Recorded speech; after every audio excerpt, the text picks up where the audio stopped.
ନମସ୍କାର, ଜୟ ଶ୍ରୀ ଜଗନ୍ନାଥ। ସମୟ ଅଭାବରୁ ଯାତ୍ରା ଟିକେ କମ୍ ଦେଖୁଥିଲି, ଯେହେତୁ ଯାତ୍ରା ମୋର ସବୁଠୁ ପ୍ରିୟ। ତ ଯେହେତୁ ଗୌରବ ଭାଇଙ୍କ ପାର୍ଟି ମାନେ ଶିବାନୀ ଗଣନାଟ୍ୟ ବ୍ରହ୍ମପୁର ପାଖ ଆଙ୍କୁଶପୁର ବୁଢ଼ୀଘର ପାଖରେ ପଡ଼ିଛି, ତ ତେଣୁ ଆଉ ମନ ରହିଲାନି, ଝିକି ହେଇକି ଗଲୁ। ଏବଂ ଏତେ ଭଲ ପାଇବା ସେଠି, ତ ଶିବାନୀ ଗଣନାଟ୍ୟ ଯାତ୍ରା ମୌଡ଼ମଣି ସେ କ୍ୟାମ୍ପରେ ପଶିଲା ବେଳକୁ ସମସ୍ତଙ୍କର ସବୁ ଆର୍ଟିଷ୍ଟ, ଟେକ୍ନିସିଆନ୍, ଡ୍ୟାନ୍ସର ସମସ୍ତେ ଏତେ ଭଲ ପାଇବା, ବହୁତ ବଢ଼ିଆ ଲାଗିଲା। ସେ ଭିତରେ ସମସ୍ତେ ମେକଅପ୍ ନେଉଥିଲୁ, ଆମେ ସେ ଟାଇମ୍ରେ ଯାଇକି ପହଞ୍ଚିଥିଲୁ କ୍ୟାମ୍ପ ଭିତରେ। ତ ଗୌରବ ଭାଇ ପୁରା ବୁଲେଇକି ଦେଖେଇଲେ। ସେ ଭିତରେ ଆମ ସମସ୍ତଙ୍କର ପ୍ରିୟ ଓଡ଼ିଶାର ମାନେ ନାମୀ ଦାମୀ ହିରୋଇନ୍, ସିଏ କାବେରୀ ଭଉଣୀ।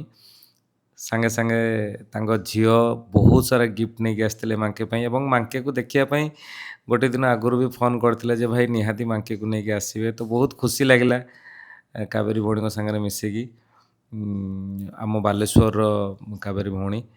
ତ ତେଣୁ ନିହାତି ଭଲ ପାଇବା ଆଉ ସ୍ନେହ ଶ୍ରଦ୍ଧା ଝିକି ହେଇକି ଯିବ। ତ ବହୁତ ସୁନ୍ଦର ବାର୍ତ୍ତାଳାପ ରହିଲା କାବେରୀ ଭଉଣୀ ଏବଂ ଭାଇନାଙ୍କ ସହିତ।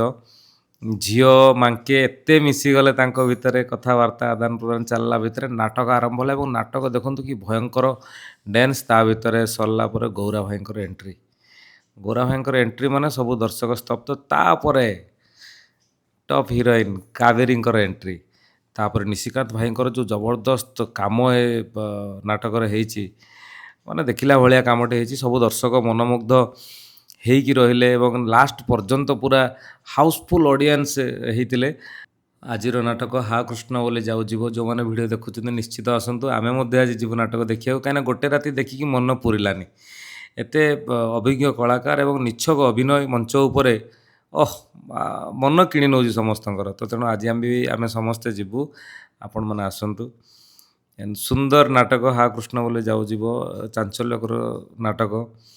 ଗୋଟିଏ ଜିନିଷ ମାର୍କ କଲି, ନାଟକ ଦେଖିଲା ବେଳେ କିଏ କେତେ ପ୍ରକାର ଢୁଙ୍କୁରିଛନ୍ତି, କିନ୍ତୁ ଗୋଟିଏ ପିଲା ଦେଖନ୍ତୁ ଫ୍ରଣ୍ଟ ସିଟ୍ରେ ବସିଛି, ତା ଆଖି ପଲକ ପଡ଼ୁନାହିଁ, ମାନେ ନାଟକକୁ ପିଇ ଯାଉଛି ପୁରା ମାଙ୍କେ। ଏବଂ ସବୁ ଯେତିକି ଅଭିନୟ କରୁଛନ୍ତି ମଞ୍ଚ ଉପରେ, ସେମାନେ ଗ୍ରୀନ୍ ରୁମ୍କୁ ଆସିକି ପହଞ୍ଚିଲା ପରେ କହିଲେ ଯେ ଇଏ ଗୋଟେ ପିଲା ଟୋଟାଲି ଆଖି ପଲକ ପକାଇ ନାହିଁ।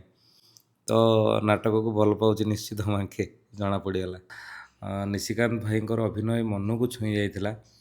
ଆଉ ଏଜ୍ ୟୁଜୁଆଲ୍ ଗୌରା ଭାଇ, କାବେରୀ ଭଉଣୀ, ଏମାନେ ତ ଏଜ୍ ୟୁଜୁଆଲ୍ ସବୁଦିନ ହିଁ ଭଲ କରନ୍ତି।